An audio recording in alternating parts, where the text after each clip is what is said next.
You've had your disagreements with the former president.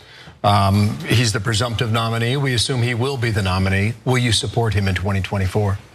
Well, I've said all along, given two bad choices, I think it's my duty to pick the person I think would do the least harm to the country. And in my mind, that's I will vote the Republican ticket. I will support the Republican ticket.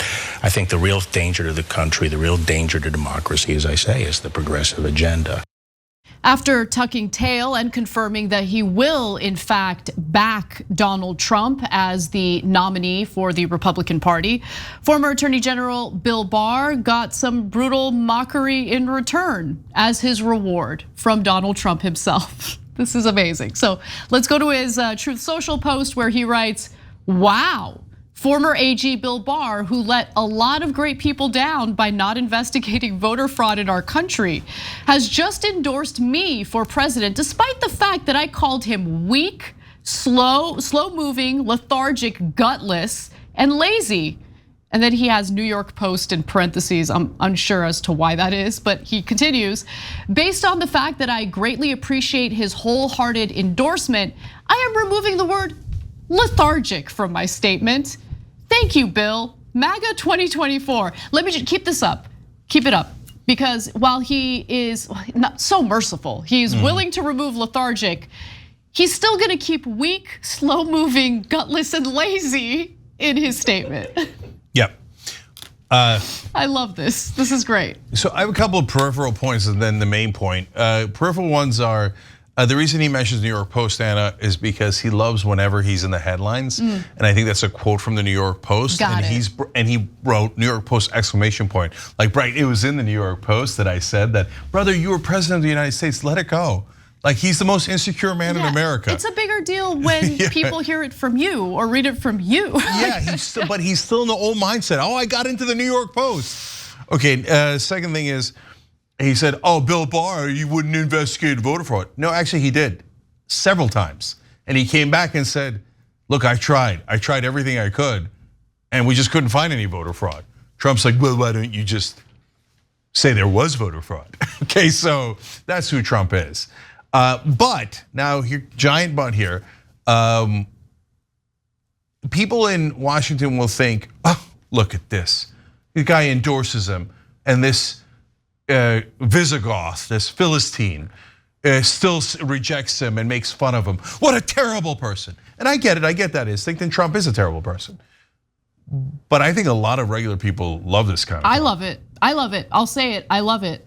Pausing here to deliver some honest truth as we do in our news coverage as well. TYT is facing challenges, guys, as the entire industry is. You know who could make the difference? You. If you hit the join button below, it's gonna make all the difference and keep us in business. We appreciate you, thank you. This is what you get when you have no principles, right? Bill Barr, in the final month, I believe it was, of the Trump administration, stepped down because of what transpired on January 6th. He doesn't value democracy. Bill Barr presenting himself as an individual with real values, real principles, and then he tucks tail and says progressives are a bigger threat to America than the guy who doesn't value democracy, which led me to resign from his administration. Yeah. So he deserves it. Let's keep lethargic. What was the word that he wanted to take lethargic. out? No, let's keep lethargic. Let's keep all of it. He deserves all of it. Yeah. Gutless is the best word. 100%. I have nothing but deep scorn for Bill Barr. Remember, before he went into the Trump administration, he wrote an op-ed saying, the president can do whatever the hell he wants. That's why Trump picked him. Yep. So he's always wanted massive executive authority, bordering on authoritarianism. And I was shocked that he minded the coup attempt, to be honest. I was too, but that was a moment where I'm like, okay, I disagree with Bill Barr on everything, but he has at least a line. This is his line, and I respect that. This is a good line to have, at least. And by the way, he went on to criticize Trump pretty vociferously in press interviews and even in his own book. He published his book in 2022, and I want to read an excerpt from it as expressed by the Washington Post. So Barr, who had a famous falling out with Trump late in his presidency, wrote that Trump's constant bellicosity diminishes him and the office, and that in the final months of the administration, he came to realize that Trump cared only about one thing, himself. Country and principle took second place. That's why I'd like to re-elect him as president. Okay, there's more. Donald Trump has shown he has neither the temperament nor persuasive powers to provide the kind of positive leadership that is needed. Let's go back to what Donald Trump called him, because it was accurate. Weak, slow-moving, lethargic, gutless, and lazy. It's actually the most accurate Donald Trump's ever been. So yeah, I love it. I hope Trump mocks him more. Yeah, and by the way, all the schmucks of the world, I mean, I can't believe Bill Barr is in this group after all the things that Trump already did to him. But he's not gonna welcome you back and then give you goodies. He's gonna slap you around forever because now you're saying, I didn't mind the coup attempt. It turns out that wasn't my line. I don't mind if he's a dictator. And what do you think the dictator is gonna do to a gutless turd like you? There's more, there's more. I can't get enough of this. Also in that same year, 2022, Barr calls prospect of Trump running for president again dismaying, says GOP should look forward to others. And just a few months ago, he also called him fragile and petty, a petty man who only cares about retribution. And his criticisms did earn him Trump's ire. He repeatedly and publicly insulted Barr, like in his Truth Social video that we're about to show you.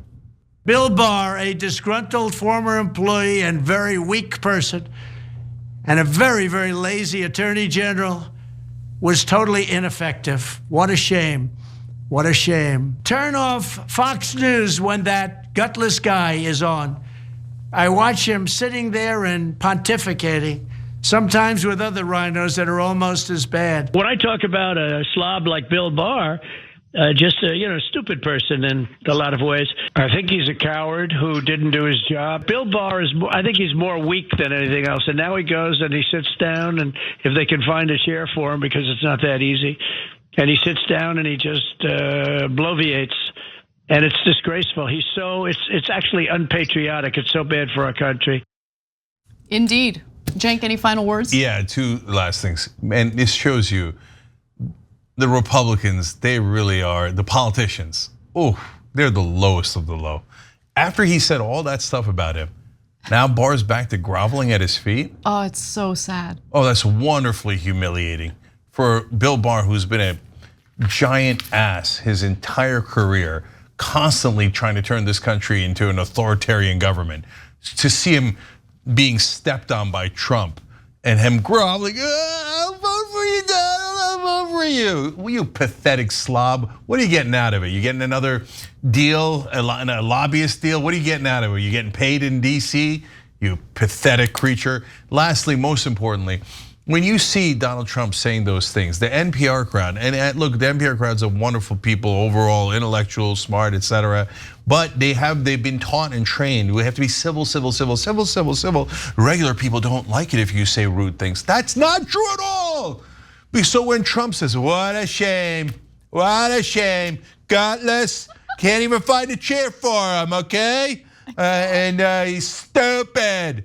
You know what people hear? People hear someone comedy.